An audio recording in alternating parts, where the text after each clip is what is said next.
السلام علیکم ورحمۃ اللہ وبرکاتہ۔ دیکھو بچوں، اس سے پہلے پیریڈ میں ہم نے آپ کو اسم کی تعریف اور اسم کی قسمیں بتائی تھیں۔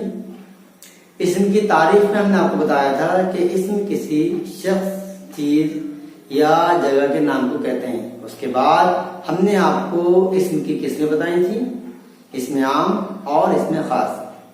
اسم عام ہم کسی کو بھی کہہ سکتے ہیں، مثال کے طور پر لڑکا، لڑکی، بچہ، بچی، جگہ، مقام۔ لیکن بچوں، اگر ہم اسم خاص کہیں گے تو پھر ہم یہاں پر نام بتائیں گے، مثال کے طور پر زید، سلیم، حامد، فاطمہ، زہرا۔ اور جگہ میں بھارت، پاکستان، بنگلہ دیش، اس طرح ہم نے آپ کو بتایا تھا۔ تو یہ اس میں خاص ہوگا، اور جہاں پر نام نہیں ہوگا وہ اس میں عام ہوگا۔ آج کے پیریڈ میں ہم آگے بتائیں گے بچوں، دیکھیے گا اس میں عام کی قسمیں۔ جو کل ہم نے آپ کو دو اس میں عام، اس میں خاص بتایا تھا، آج آپ اس میں عام کی قسمیں سیکھیں گے۔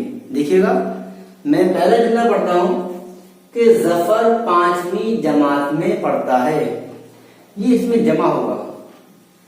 اب ظفر 5ویں جماعت، یہاں پر جو یہ جماعت ہے، یہ ظاہر بات ہے کہ اس جماعت کا مطلب یہ ہوگا کہ ایک جماعت کے اندر کم سے کم 15، 20 یا 25، 30 بچے رہے ہوں گے، اسی لیے جماعت ہوئی۔ اس لیے کہ ایک بچہ ہوگا تو اسے ہم جماعت نہیں کہہ سکتے۔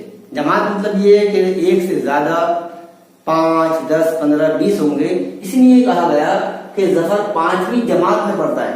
یہاں پر جماعت ایک مجموعے کی طرف اشارہ ہے، تو اسے ہم بولیں گے اس میں جمع۔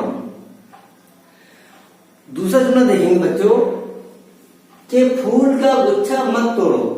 یہاں پر آپ دیکھیں گے اشارہ گچھا، جو گچھا ہے یہ زیادہ پھولوں کی طرف اشارہ کر رہا ہے، مطلب یہ ہوگا کہ یہ بھی اس میں جمع کہلائے گا۔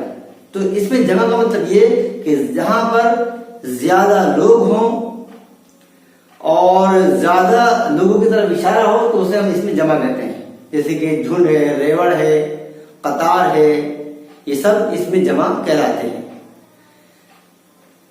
اگلا جملہ دیکھیں گے بچوں کہ سلیم کے سر میں درد ہے۔ یہاں پر یہ اس میں کیفیت ہو جائے گا۔ وجہ کیا ہے کہ سلیم کے سر میں درد ہے، تو یہاں پر سلیم صرف یہ کہہ سکتا ہے کہ میرے سر میں درد ہے، لیکن سلیم کسی بھی حالت میں اپنے سر کے درد کو دکھا نہیں سکتا، ظاہر نہیں کر سکتا۔ تو ایسا اسم کہ جس کو دکھایا نہیں جا سکے اور صرف محسوس کیا جائے، اسے ہم کہتے ہیں اس میں کیفیت۔ دیکھیے گا کہ سلیم کے سر میں درد ہے، تو سلیم کے سر میں درد ہے، اس کو سلیم صرف محسوس کر رہا ہے لیکن درد کو دکھا نہیں سکتا، تو یہ اس میں کیفیت ہے۔ کسی کنڈیشن کو ہم جب صرف محسوس کریں گے اسے ہم بولیں گے اس میں کیفیت۔ آگے بڑھیں گے بچوں، اکبر کے دل میں ہمدردی ہے۔ اکبر ہمدردی کرتا ہے، لوگوں سے ہمدردی سے بات کرتا ہے، لوگوں کی ہمدردی کرتا ہے، تو یہ ہمدردی لوگ محسوس کرتے ہیں، ہمدردی دکھائی نہیں جا سکتی۔ تو یہاں پر اکبر کے دل میں ہمدردی ہے تو یہ لوگ محسوس کرتے ہیں، اس کے چال چلن سے، اس کے رویے سے، اس کو ہم بولیں گے اس میں کیفیت، یعنی یہ محسوس کی جا رہی ہے۔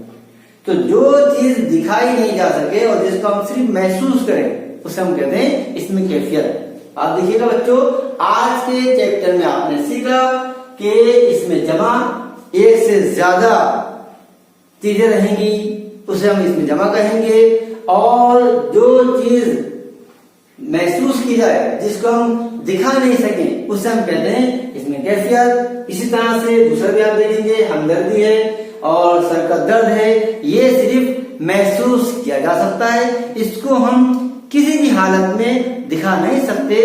تو جس اسم کو، جس چیز کو ہم صرف محسوس کریں اسے ہم کہتے ہیں اس میں کیفیت۔ تو بچوں، آج کے چیپٹر میں آپ نے اس میں جمع اور اس میں کیفیت کے بارے میں سیکھا۔ انشاءاللہ اگلے پیریڈ میں ہم اس کے آگے کا آپ کو بتائیں گے انشاءاللہ۔ پھر آپ سے ملاقات ہوگی۔ اللہ حافظ۔